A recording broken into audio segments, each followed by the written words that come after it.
दुनिया का सबसे पहला कत्ल किस इंसान ने किया था?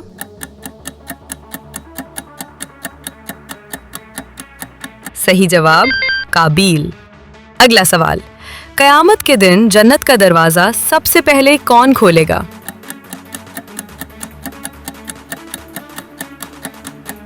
सही जवाब हजरत मोहम्मद सल्लल्लाहु अलैहि वसल्लम।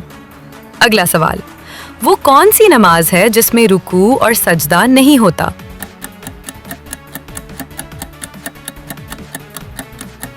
अपनी जहानत से इसका जवाब कमेंट सेक्शन में दें।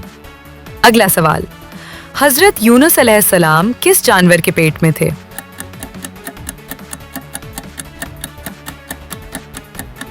सही जवाब मछली। अगला सवाल, कुरान मजीद में कुल कितनी सूरतें हैं?